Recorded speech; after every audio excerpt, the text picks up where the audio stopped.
Hello everyone, welcome to my YouTube channel. तो हाल ही में जो सीपेट जूलॉजी एंट्रेंस हुआ है 2023 के लिए, तो उसके क्वेश्चन पेपर के आंसर की को डिस्कशन कर रहे थे। तो इसके पिछले वाले वीडियो हमने क्वेश्चन 1 से लेके क्वेश्चन 40 तक का पूरा डिस्कशन डिटेल में किया है। अगर आपने वो वीडियो चेक नहीं किया है तो उसका लिंक मैं इस वीडियो के डिस्क्रिप्शन में दे दूंगा, वहाँ से आप लोग चेक कर सकते हैं। और आज इस वीडियो में रेस्ट 40 क्वेश्चन को हम डिस्कस करेंगे, 41 से लेके 80 को, इसलिए वीडियो को पूरा जरूर देखिएगा। वीडियो पसंद आए तो लाइक शेयर सब्सक्राइब जरूर कीजिएगा। तो देखिए 41 नंबर क्वेश्चन से शुरू करें। फर्स्ट क्वेश्चन है, अमाइलोप्सिन एक्ट्स अपन। अमाइलोप्सिन किसके ऊपर एक्ट करता है? Polysaccharides in any medium, polysaccharides in acidic medium, polypeptide in any medium, या फिर पॉलीसैकेराइड्स इन अल्कालाइन मीडियम। तो देखिए ये तो सही बात है कि अमाइलोप्सिन आपका पॉलीसैकेराइड के ऊपर एक्ट करता है। ठीक है, पॉलीसैकेराइड कौन सा वाला पॉलीसैकेराइड? स्टार्च। आप लोग जानते होंगे स्टार्च एक पॉलीसैकेराइड है, उसके ऊपर एक्ट करता है। और स्टार्च जो पर्टिकुलर डाइजेस्ट होता है इनटू सिंपल शुगर में, सिंपल शुगर। और ये आपका जो होता है प्रोसेस वो पैनक्रियाटिक जूस की वजह से होता है, पैनक्रियाटिक जूस, पैनक्रियाटिक जूस। और ये एक्ट करते हैं अल्कालाइन मीडियम में। ठीक है, ये याद रखिएगा, जो अमाइलोप्सिन है वो अल्कालाइन मीडियम में स्टार्च को कन्वर्ट करता है इनटू सिंपल शुगर। तो हमारा आंसर क्या बन जाएगा? Option D. उसके बाद चलते हैं next question. CO2 is carried in the blood in the form of, जो कार्बन डाइऑक्साइड है ब्लड में किसके फॉर्म में कैरिड होता है या फिर कैरी होता है? Sodium carbonate, sodium bicarbonate, potassium carbonate, या फिर मैग्नीशियम बाइकार्बोनेट। तो देखिए जो ब्लड में CO2 3 फॉर्म से आप लोगों को देखने को मिल जाएगा। एक होगा यूजुअली आप लोगों को 23 to 25% CO2 आप लोगों को हीमोग्लोबिन के साथ बाइंड होके कार्ब एमिनो हीमोग्लोबिन HE लिख दे रहा हूँ, इस फॉर्म में पाया जाएगा। और 5% CO2 आप लोगों को कार्बोनिक एसिड के फॉर्म में देखने को मिल जाएगा। और जो रेस्ट आप लोगों का 70% के आसपास है वो आपको हमेशा बाइकार्बोनेट के फॉर्म में देखने को मिलेगा, जो कि ब्लड में पाया जाएगा। ठीक है, ब्लड में। और ये कौन सा बाइकार्बोनेट है? Sodium bicarbonate, sodium bicarbonate. तो ब्लड के प्लाज्मा में आप लोगों को 70% के आसपास में, यानी कि मोस्ट ऑफ द CO2 आप लोगों को सोडियम बाइकार्बोनेट के फॉर्म में ब्लड प्लाज्मा में देखने को मिल जाएगा। बाकी rest 23 to 25% carb amino haemoglobin में, हीमोग्लोबिन फॉर्म में देखने को मिलेगा। 5% कार्बोनिक एसिड के फॉर्म में देखने को मिलेगा, लेकिन 70% सोडियम बाइकार्बोनेट के फॉर्म में देखने को मिलेगा। ठीक है, उसके बाद चलते हैं next question. Reabsorption of glucose from the glomerular filtrate in the kidney tubule is carried. तो जो कैरिड आउट बाय, तो ये किसके द्वारा कैरिड आउट होता है, यानी कौन सा फिजियोलॉजिकल प्रोसेस इन्वॉल्व रहता है? Simple diffusion, facilitated diffusion, active transport, या फिर ऑस्मोसिस। तो जो ग्लूकोज रीअब्जॉर्ब होता है ग्लोमेरुलर फिल्ट्रेट से किडनी ट्यूबुल में, वो कौन सा फिजियोलॉजिकल प्रोसेस होता है? वो बाय होता है एक्टिव ट्रांसपोर्ट, यानी बाय यूटिलाइजिंग एनर्जी। एनर्जी को दे के आप लोगों का क्या होता है ना, ये अगेंस्ट द कॉन्सेंट्रेशन ग्रेडियंट से आप लोग खींचते हो, तो इसीलिए आप लोगों को एनर्जी प्रोवाइड करना पड़ेगा। और जहाँ पे एनर्जी या फिर ATP का इन्वॉल्वमेंट रहता है उस प्रोसेस को हम एक्टिव बोलते हैं, एक्टिव ट्रांसपोर्ट बोलते हैं। तो यहाँ पे आपको जो ग्लूकोज को रीअब्जॉर्ब करना है तो आप लोगों को एक्टिवली एनर्जी प्रोवाइड करना पड़ेगा। ठीक है, और जहाँ पे एनर्जी यूटिलाइज नहीं होता वहाँ पे आप लोगों का जो प्रोसेस होता है उसको पैसिव कहते हैं। उसके बाद देखिए, the number of internodal pathways extending from SA node to AV node is. SA node से AV नोड के बीच में जो इंटरनोडल पाथवेज है वो कितने हैं? 2, 3, 4, 1। तो वो है आप लोगों के 3। और वो कौन से हैं? एक होता है मिडिल, शुरू करते हैं एंटेरियर से, उसके बाद मेडियल, और उसके बाद होता है पोस्टेरियर। ठीक है, पोस्टेरियर इंटरनोडल पाथवेज होते हैं यूजुअली आप लोगों का साइनस नोड से एट्रियोवेंट्रिकुलर नोड के बीच में। ठीक है, उसके बाद which of the following is an incorrect statement about metabolism? Incorrect. Metabolic pathways are irreversible. Each metabolic pathway has first committed step. Metabolic pathways follows only oxidative process. Metabolic pathways are regulated. तो incorrect कौन सा है? देखिए metabolic pathways are regulated, उसके बाद oxidative तो होता है ये, उसके बाद देखिए metabolic pathways are irreversible, ये भी होता है, but option B is incorrect. ठीक है, each metabolic pathway has first committed step. committed step first होगा बोल के कोई गारंटी नहीं होता, तो ये इनकरेक्ट है। ठीक है, उसके बाद next, Which of the following is not a substrate for gluconeogenesis? इनमें से कौन सा एक सबस्ट्रेट नहीं है ग्लूकोनियोजेनेसिस पाथवे के लिए? Lactate, alanine, glycerol, acetyl coenzyme. Easy सा है। आप लोग अगर पाथवे ग्लूकोनियोजेनेसिस का देखे होंगे तो एसिटिल कोएंजाइम एक तरह का कोई किसी भी तरह का एक सबस्ट्रेट नहीं है ग्लूकोनियोजेनेसिस प्रोसेस में। बाकी लैक्टेट है, अलानिन है, ग्लिसरॉल है। ठीक है, तो यहाँ पे ऑप्शन डी होगा right answer. The net gain of ATP through beta oxidation of palmitic acid is. तो पामिटिक एसिड का बीटा ऑक्सीडेशन होने से कितना नेट एटीपी गेन होता है? 131, 130, 129, 32 एटीपी। तो इजी सा है, ये है आप लोगों का 129 एटीपी रिलीज होता है। ठीक है, उसके बाद next, which of the following enzymes is not involve in urea cycle? इनमें से कौन सा एंजाइम है कि यूरिया साइकिल में इन्वॉल्व नहीं होता?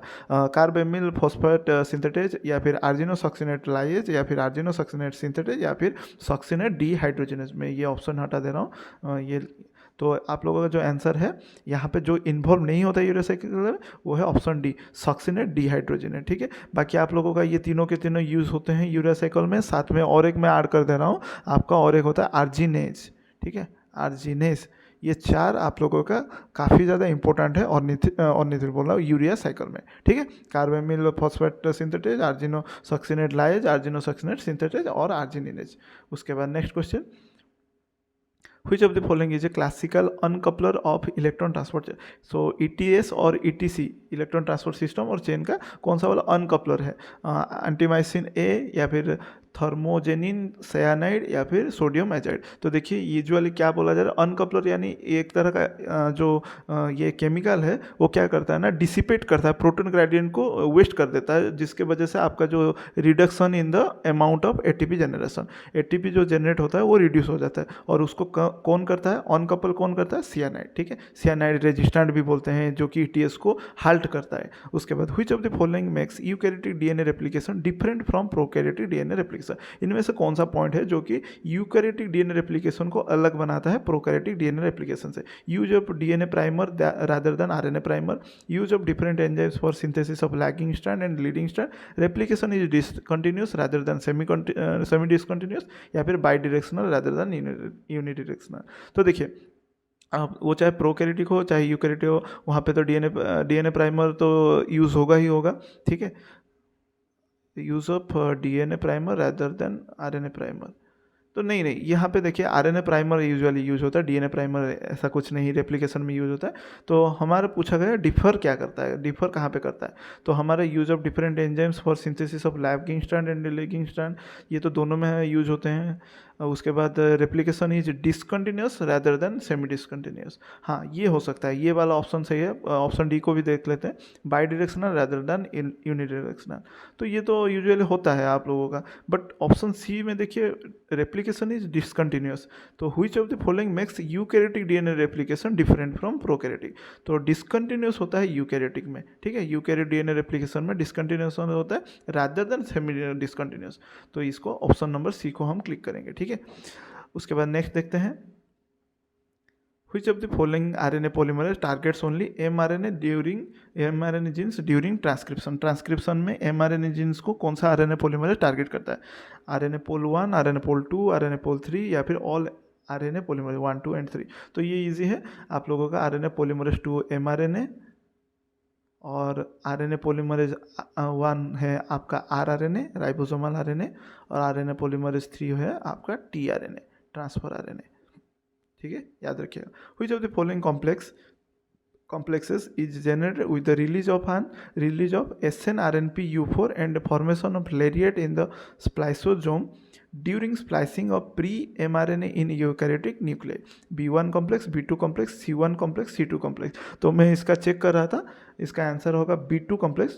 थोड़ा इसको मैं स्टार मार्क दे रहा हूँ, आप इसको दोबारा चेक कर लीजिएगा। ठीक है, उसके बाद next, lack operon of E. coli exhibit repressible negative control of transcription, inducible negative control of transcription, inducible positive control of transcription, या फिर repressible positive control of transcription? तो इसका राइट आंसर है repressible positive control of transcription। Lac operon में usually आप लोग पढ़े होंगे, लैक ऑपरन जो है एक तरह का नेगेटिव कंट्रोल है या फिर नेगेटिव प्रोसेस है, और जहाँ पे आप लोगों का टीआरपी और ट्रिप्टोफैन जो है वो है पॉजिटिव, ठीक है। लेकिन यहाँ पे ये जो है लैक ऑफ एक तरह का repressible positive control of transcription है। Which of the following is not a sex linked trait in human, इनमें से कौन सा जो है वो सेक्स लिंक्ड ट्रेट नहीं है ह्यूमन में। Duchenne muscular dystrophy, haemophilia, colour blindness, baldness in male. देखिए बी सी डी ये सभी के सभी सेक्स लिंक्ड ह्यूमन से। ड्यूचेन मस्कुलर डिस्ट्रोफी यही एक होता है जो कि आप लोगों का सेक्स लिंक्ड नहीं है, ठीक है। अगर आप लोग नेट में चेक करोगे ये भी सेक्स लिंक्ड दिखाता है, बट ये वाला आप लोगों का क्या है ना, पर्टिकुलर कोई कोई कंडीशन में है जो कि सेक्स लिंक्स भी नहीं है, एग्जैक्ट सेक्स लिंक्ड भी नहीं है, ठीक है। बाकी सभी के सभी सेक्स लिंक्ड है। उसके बाद चलते हैं next question. In mutation event when adenine is replaced by guanine it is a case of dash, frame shift mutation, transition, transversion, transcription. Simple सा है, आप देखो ये है प्यूरिन और प्यूरिन को रिप्लेस कर रहा है अगेन प्यूरिन, तो प्यूरिन से रिप्लेस होना या फिर पिरीमिडिन से रिप्लेस होने को हम ट्रांजिशन कहते हैं। अगर कोई पिरीमिडिन से रिप्लेस हो, पायरीमिडिन से रिप्लेस हो तो उसको ट्रांसवर्जन कहते हैं। तो यहाँ पे प्यूरिन रिप्लेस हो रहा है प्यूरिन से, तो इसको हम ट्रांजिशन बोलेंगे, ठीक है। उसके बाद ट्रांसक्रिप्शन तो नहीं होगा, ट्रांसक्रिप्शन तो यहाँ पे यूटिलाइज ही नहीं होगा, ये तो अलग टॉपिक हो गया। When a transposon moves out of donor site and insert into a new site living a double strand break at the original site in the donor DNA which may or may not be repaired, it is called। मतलब एक बोला जा रहा है कि donor site से ट्रांसपोजन jump करके, जिसको जंपिंग जीन्स भी कहते हैं, जंप करके इंसर्ट हो जाता है एक न्यू साइट में, और क्या छोड़ जाता है पीछे, एक double strand break at the original site in the donor के डीएनए में एक डबल स्ट्रैंड ब्रेक छोड़ जाता है, जो कि रिपेयर हो भी सकता है, नहीं हो सकता है। उसको हम किस तरह का ट्रांसपोजिशन कहेंगे, रेप्लिकेटिव, कंजर्वेटिव, नॉन कंजर्वेटिव या फिर नॉन रेप्लिकेटिव, उसको हम रेप्लिकेटिव ट्रांसपोजिशन बोलेंगे। उसके बाद next question, Which of the following is not a criterion of cytoplasmic inheritance? इनमें से कौन सा एक क्राइटेरियन नहीं है साइटोप्लाज्मिक इनहेरिटेंस का? लैक ऑफ क्रोमोसोमल लोकेशन या फिर एसोसिएशन विद पैरासाइट, सिम्बायोट और virus, reciprocal differences, somatic segregation. तो ये जो नॉट ए क्राइटेरिया कौन सा है, लैक ऑफ क्रोमोसोमल लोकेशन, ये कोई भी क्राइटेरिया नहीं है साइटोप्लाज्मिक इनहेरिटेंस होने के लिए। उसके बाद देखिए 58 fat map of embryo is prepared, fat नहीं होगा, ये गलत लिखा गया, फेट होगा, ठीक है। फेट मैप, हमने फेट मैप पढ़ा है, फैट मैप नहीं होता। Fate map of embryo is prepared in morula stage, blastula stage, gastrula stage या फिर न्यूरोला स्टेज। तो देखिए ये जो फेट मैप क्या होता है ना, यूजुअली इसको स्टडी के लिए यूज़ किया जाता है ताकि मैपिंग किया जा सके कि कौन सा पर्टिकुलर टिश्यू आपका एडल्ट में क्या बनाता है, ठीक है। तो ये जो मैप एक तरह का रिप्रेजेंटेशन है जो कि अर्ली स्टेज ऑफ एम्ब्रियो को, जो कि ब्लास्टुला स्टेज से उसको कलेक्ट किया जाता है, वहाँ से देखा जाता है कि स्पेसिफिक टिश्यू क्या बनाता है एडल्ट ऑर्गेनिज्म में, उसको ब्लास्टुला स्टेज से रिप्रेजेंट किया जाता है मैपिंग करके, ठीक है। उसके बाद चलते हैं next question. Which of the following is associated with centrolecithal eggs? इनमें से कौन सा सेंट्रोलेसिथल एग्स के साथ एसोसिएटेड है? Equal holoblastic cleavage, discoidal meroblastic cleavage, superficial meroblastic cleavage या फिर आपका अनइक्वल होलोब्लास्टिक क्लीवेज। तो ये जो सेंट्रोलेसिथल एग्स के साथ आप लोगों का सुपरफिशियल मेरोब्लास्टिक क्लीवेज एसोसिएटेड है, ठीक है। उसके बाद which of the following exhibits epimorphic regeneration? Epimorphic regeneration ये किस में पाया जाता है? सैलामेंडर, न्यूट सैलामेंडर, हाइड्रा या फिर प्लानरिया, आर्थवर्म। तो ये बहुत ही, अगर आप लोगों ने सैलामेंडर पढ़ा होगा तो ये आप लोगों को सैलामेंडर एक्सोलोटल लार्वा हुआ, उसके बाद वो थोड़ा सा आयोडीन सॉल्यूशन देने से वो पूरा एडल्ट फॉर्म में कन्वर्ट हो जाता है, नहीं तो वो पूरा होल लाइफ आप लोगों का एक्सोलोटल फॉर्म में रहता है। यहाँ पे सैलामेंडर में एक बहुत ही यूनिक सा रीजनरेशन कैपेबिलिटी होता है, जहाँ पे ये डी डिफरेंस, इसका टिश्यू को वो डी डिफरेंशिएट करके वो अपना स्टेम सेल बना देता है, और स्टेम सेल बनाकर वो फिर से रीडिफरेंशिएट होके जो भी ऑर्गन लॉस्ट हुए हो उसको रीजेनरेट कर देता है।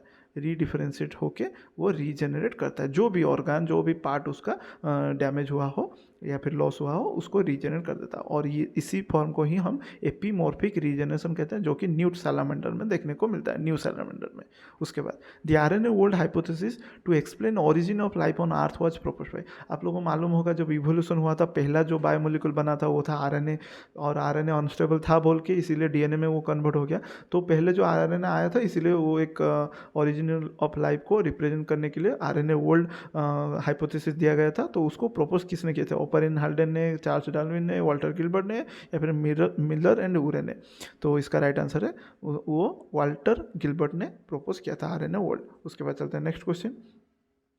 First 3 toe fossil horse was, जो फॉसिल हॉर्स मतलब जो पहला फॉसिल हॉर्स मिला था वो 3 टो वाला था, तो वो कौन सा था? प्लायोहिपस, या फिर मायोहिपस, या फिर ओरोहिपस, या फिर मेरिकिपस। ठीक है, मेरिचिपस। तो इसका जो राइट आंसर है मेरिकिपस होगा इसका राइट आंसर, जहाँ पे ये usually exactly look like nowadays modern horse की तरह दिखता है। ठीक है, इसका जो फॉसिल है वो पूरा मॉडर्न हॉर्स की तरह दिखता है, बस कंडीशन ये है इसमें 3 टो होता है। ठीक, 3 टोस होते हैं। उसके बाद which of the following occurs when geographic isolation creates a reproductive barrier. इनमें से क्या होता है जब जियोग्राफिक आइसोलेशन करते हैं तो एक रिप्रोडक्टिव बैरियर बनता है। ठीक है, allopatric speciation, parapatric speciation, polypatric speciation, या फिर सिम्पैट्रिक स्पेसिएशन। तो आप लोगों को यूजुअली जब ज्योग्राफिकली आइसोलेट किया जाता है रिप्रोडक्टिव बैरियर बनता है वो एलोपैट्रिक स्पेसिएशन में बनता है। ठीक है, यानी मान लीजिए ये है, उसके बाद एक बैरियर बन जाएगा रिप्रोडक्टिव बैरियर। ठीक है, और ये आप लोगों का पर्टिकुलरली ये है वो बैरियर, ये आप लोगों का पर्टिकुलरली एलोपैट्रिक स्पेसिएशन में देखने को मिलता है। The earliest fossil of pre historic man is, pre historic man का अर्लीस्ट फॉसिल को क्या बोला जाता है? डायपिथेकस, रामापिथेकस, या फिर सिबापिथेकस, या फिर ऑस्ट्रलोपिथेकस। तो इसका राइट आंसर है डायपिथेकस बोला जाता है earliest fossil of pre historic man को। ठीक है, उसके बाद चलते हैं next question. Crypsis is a type of, crypsis क्या है जानते हैं? क्रिप्सिस एक ऑल फैक्टरी कैमोफ्लेज टेक्निक है। ठीक है, कैमोफ्लेज टेक्निक जो कि यूजुअली प्रे के द्वारा प्रीडेटर से बचने के लिए यूज किया जाता है। तो इसको हम क्या बोलेंगे? Offensive behaviour, defensive behaviour, coercive behaviour, या फिर फोरेजिंग बिहेवियर। ये है डिफेंसिव बिहेवियर। ठीक है, डिफेंसिव बिहेवियर में क्या करते हैं, कुछ प्रे एनिमल अनडिटेक्टेबल हो जाते हैं या फिर अनलोकेटेबल हो जाते हैं ताकि वो बच सके अपने प्रीडेटर से, जिसको क्रिप्सिस या फिर ऑल फैक्टरी कामोफ्लेज भी बोला जाता है। कामोफ्लेज यानी खुद को ब्लेंड कर लेना सराउंडिंग के साथ। ठीक है, जैसे कि आप लोग देखे होंगे कोई कोई इंसेक्ट, बटरफ्लाइज जो कि मतलब जंगल वगैरह में, पेड़ पौधे में इस तरह से कैमोफ्लेज हो जाते हैं कि वो पता ही नहीं चलता वो एक्चुअली में है कि नहीं। ठीक है, वहाँ पे तो वो एक तरह का खुद के प्रीडेटर से बचने के लिए। The sleep wake cycle is an example of, sleep wake cycle जो सोते हैं फिर वेकअप करते हैं, जो कि मेलाटोनिन के वजह से होता है, आप लोग जानते हैं मेलाटोनिन सिक्रीशन के वजह से। तो वो एग्जांपल किसका है? सर्काडियन रिदम, एक्सोजीनस जेटजिबर, या फिर अल्ट्राडियन रिदम, या फिर इंफ्राडियन रिदम। तो इसका राइट आंसर है वो सर्काडियन रिदम के वजह से होता है, जो कि लाइट के रिलेटेड है। यानी कि आप लोगों को दिन के टाइम में कभी भी नींद नहीं आएगा, स्लीपिंग हमेशा आपका रात में होता है, जो कि रेगुलेट होता है लाइट के वजह से। याद रखिएगा 24 आवर का जो इंटरनल क्लॉक हमारे ब्रेन में है वो रेगुलेट होता है, मतलब अलर्ट करवाता है, स्लीपनेस करवाता है लाइट के वजह से। सो लाइट चेंजेस जितना होगा एनवायरनमेंट में उस हिसाब से आपका सर्काडियन रिदम काम करेगा। Which of the following cloning vector can carry the largest insert of foreign DNA. So हम लोग जानते हैं ये जो डीएनए जेनेटिक इंजीनियरिंग है वहाँ पे सबसे लार्जेस्ट इंसर्ट फॉरेन डीएनए को किस क्लोनिंग वेक्टर में डाला जा सकता है? प्लाज्मिड, कॉस्मिड, लैम्ब्डा बैक्टीरियोफेज, या फिर ईस्ट आर्टिफिशियल क्रोमोसोम और YAC। तो इसका राइट आंसर है YAC। ईस्ट आर्टिफिशियल क्रोमोसोम सबसे ज़्यादा कैपेबल है largest piece of foreign DNA को कैरी करने के लिए। ठीक है, उसके बाद which of the following is used for detection and analysis of protein. Protein को डिटेक्ट एंड एनालाइज करने के लिए कौन सा टेक्निक या फिर ब्लॉटिंग टेक्निक यूज़ किया जाता है? Southern, western, northern, eastern. ये आप लोगों का आंसर होगा वेस्टर्न ब्लॉटिंग। देखिए मैं शुरू कर रहा हूँ सदर्न में, यहाँ से शुरू करेंगे, हमेशा याद रखिएगा सदर्न से शुरू करिएगा, ऊपर जाएगा नॉर्दर्न, उसके बाद जाइएगा वेस्टर्न, और उसके बाद आएगा ईस्टर्न। ये मैंने क्यों ऐसा किया हूँ? बिकॉज सदर्न में डीएनए, नॉर्दर्न में आरएनए, और आरएनए से क्या बनता है? प्रोटीन। तो इस सीक्वेंस में अगर जाएंगे तो आपका कोई भी प्लॉटिंग टेक्निक, क्योंकि ये क्वेश्चन आता है सीपेट में रिपीटेडली आता है। और ईस्टर्न में post translational modification of protein, translational modification of protein, ठीक है।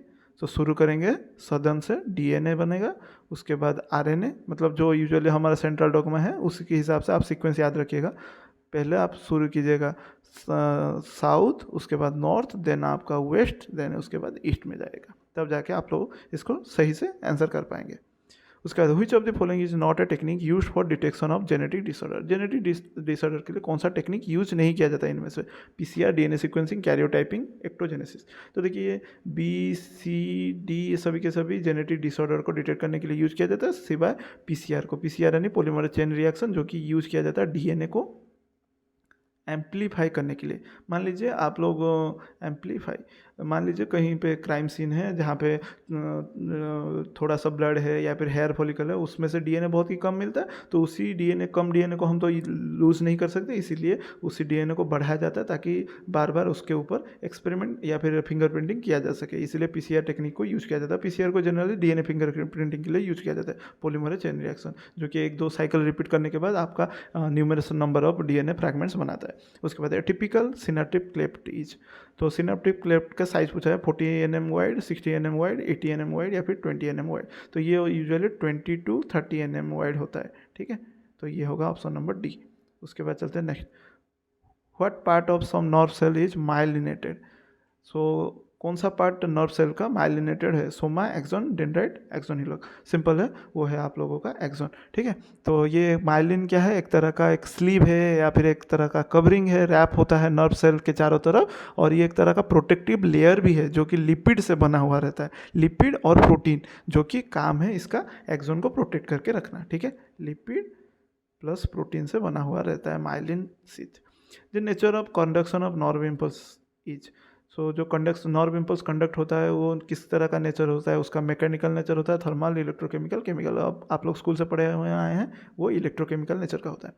आप लोग जानते हैं इलेक्ट्रिकल इम्पल्सेस रन करते हैं और ये केमिकल थ्रू से रन करते हैं, तो इलेक्ट्रोकेमिकल हुआ। Which of the following is not an inhibitory neurotransmitter. इनमें से कौन सा वाला न्यूरोट्रांसमीटर इनहिबिटरी न्यूरोट्रांसमीटर नहीं है? गाबा यानी gamma aminobutyric acid, glycine, glutamate, serotonin. तो ये सेरोटोनिन इकलौता है जो कि इनहिबिटर नहीं है, बाकी सभी के सभी इनहिबिटरी हैं, इनहिबिटर्स ऑफ न्यूरोट्रांसमीटर, याद रखिएगा।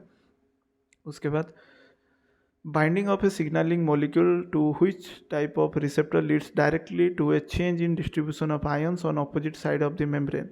सो जो एक सिग्नलिंग मॉलिक्यूल बाइंड हो जाने के बाद जो आपका चेंज होता है, आयंस का डिस्ट्रीब्यूशन होता है ऑपोजिट साइड ऑफ मेम्ब्रेन में, वो किसके वजह से? रिसेप्टर टायरोसिन काइनेज के वजह से, जी प्रोटीन कॉपर रिसेप्टर के वजह से, या फिर आप लोगों का लिगैंड गेटेड आयन चैनल की वजह से, या फिर इंट्रासेलुलर रिसेप्टर की वजह से। तो वो जो होता है चेंजेस या फिर जो आपका ऑपोजिट साइड में वो बदल जाना डिस्ट्रीब्यूशन ऑफ आयंस, वो होता है लिगैंड गेटेड आयन चैनल की वजह से, ठीक है। Decrease in the level of oestrogen and progesterone causes. तो जब लेवल एस्ट्रोजन एंड प्रोजेस्टेरॉन का घटता है तो क्या होता है? लॉस ऑफ एंडोमेट्रियम टूटता है, या फिर growth of dilation of endometrium, release of ova from ovaries से ओवर रिलीज होता है, या फिर constriction of uterine blood vessels leading to sloping of uterine epithelium. तो ऑप्शन डी होगा राइट आंसर, कि आप लोगों का यूटेराइन ब्लड वेसल्स कॉन्स्ट्रिक्ट होके स्लॉप ऑफ हो जाते हैं यानी निकल आते हैं, ठीक है। उसके बाद which of the following proteins is not present in cell junction. इनमें से कौन सा प्रोटीन सेल जंक्शन में पाया नहीं जाता? सेल जंक्शन यानी सेल टू सेल एडहेयर करने के लिए जो जंक्शन होता है, उनमें से कौन सा प्रोटीन नहीं होता? सिलेक्टिन, कैडेरिन्स, उसके बाद इंटेग्रिन्स या फिर ट्रांसफेरिन्स। तो इसका राइट आंसर है ऑप्शन डी, ठीक है, ऑप्शन डी, ट्रांसफेरिन्स। उसके बाद चलते हैं next question, the specificity of an antibody is due to. Antibody का स्पेसिफिसिटी किसके वजह से? इट्स वैलेंसी की वजह से, दी हैवी चेन की वजह से, दी एफसी पोर्शन ऑफ मॉलिक्यूल, या फिर the variable portion of heavy and light chain. तो सिंपल जानते हैं एंटीबॉडी बहुत सारे होते हैं, और एंटीबॉडी डिफरेंट एंटीबॉडी एंटीजन को ही रिसीव करते हैं या फिर उनके साथ बाइंड करते हैं, और वो किसके वजह से पॉसिबल होता है? Due to heavy and light chain उनके पास जो होता है। सो वेरिएबल पोर्शन या फिर various region of heavy and light chain के वजह से। उसके बाद देखिए हाइपोफाइसेशन रेफर्स टू, हाइपोफाइसेशन किसको रेफर करता है? Moulting, eye stalk ablation, hybridization, induced breeding with pituitary extract. तो हाइपोफाइसेशन एक तरह का एक टेक्निक है जहाँ पे जो फिश ब्रूडर्स होते हैं वो स्टिमुलेट किया जाता है उनको बाय यूजिंग पिट्यूटरी हार्मोन, या फिर पिट्यूटरी का जो भी एक्सट्रैक्ट है उसको, पिट्यूटरी ग्लैंड का एक्सट्रैक्ट को यूज करके क्या किया जाता है, डायरेक्टली ओवरीज एंड टेस्टिस के ऊपर एक्ट किया जाता है, ताकि आप लोगों का जो ब्लड सर्ज है उसमें इंक्रीज किया जा सकता है, जो कि आपका ब्रीडिंग को इंड्यूस कर सके या फिर स्पॉनिंग प्रोसेस को आगे ले जा सके। तो ये होगा हमारा right answer option D, induced breeding with pituitary extract. So pituitary extract को लेके इंड्यूस्ड ब्रीडिंग को इंड्यूस किया जाता है, तो इंजेक्ट किया जाता है ओवरीज एंड टेस्टिस में, ताकि ब्रीडिंग प्रोसेस को एक्सेलरेट किया जा सके। ठीक है, उसके बाद variable material, viable material of endangered species can be preserve by. Viable material of endangered species को प्रिजर्व किस तरह किया जाता है, gene bank, gene library, herbarium, gene pool. Herbarium plant में आप लोगों का डेड हो जाता है, जीन पूल नहीं होगा, जीन लाइब्रेरी नहीं होगा, जीन बैंक होगा। इसको जीन बैंक में आप लोगों का जो भी एंडेंजर्ड स्पीसीज है उनको रखा जाता है, उनके वायबल मटेरियल को, ताकि इन फ्यूचर ज़रूरत पड़े तो यूज किया जा सके। उसके बाद which of the following is a tropical tussar silkworm Rudyard in India. तो देखिए इसका मैं चेक कर रहा था, इसका 2 आंसर निकल के आ रहा है गूगल में, बी और डी, बट मोस्ट प्रोबेबली मुझे लग रहा है इसका आंसर होगा आप लोगों का डी ऑप्शन। बट आप लोग इसको दोबारा थोड़ा सा चेक कर लीजिए, आंथरिया माइलिटा या फिर आंथरिया प्रोले। ठीक है, इसमें से दोनों में से कोई एक होगा। तो ये था आप लोगों के 80 क्वेश्चंस। आई होप आप लोगों को समझ में आया होगा, जो भी आपके मन में डाउट्स था। फिर भी इसको अगर आप लोगों का कोई भी क्वेश्चन पर्टिकुलर में डाउट्स हैं तो आप लोग कमेंट सेक्शन में पूछ सकते हैं, और इसको अगर कोई एक क्वेश्चन पे आप लोगों को समझ नहीं आ रहा तो आप लोग उसको एक बार रीचेक भी कर लीजिएगा, क्योंकि मैं थोड़ा सा हापजर्ली बनाया हूँ। Thanks for watching this video, और वीडियो पसंद आया तो लाइक शेयर सब्सक्राइब जरूर कीजिएगा। मिलते हैं नेक्स्ट वीडियो में, थैंक यू।